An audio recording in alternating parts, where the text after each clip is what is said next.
Rajkot TRP game zone અગ્નિકાંડના તમામ આરોપીઓ જામીન પર મુક્ત. ધવલ ઠક્કર નામના આરોપીના પણ જામીન મંજૂર કરવામાં આવ્યા.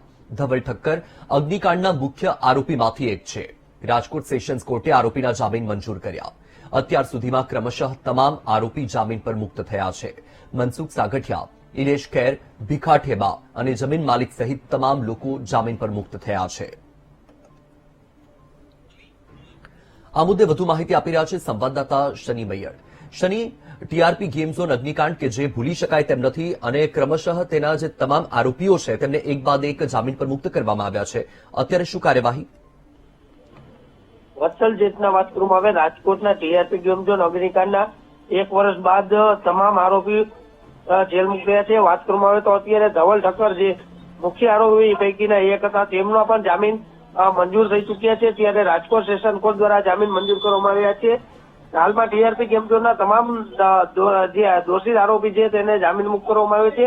મનપાના અધિકારીઓ મનસુખ ઠેબા હોય, ઇલિયાસ ખેર હોય, ભીખા ઠેબા હોય, આ જમીનના માલિક સહિતના તમામ આરોપીઓ જમીન મુક્ત થતા અત્યારે જે પરિવારને ન્યાય છે તે નથી મળ્યો તેવું લાગી રહ્યું છે. જી બિલકુલ. શનિ, માહિતી બદલ આભાર.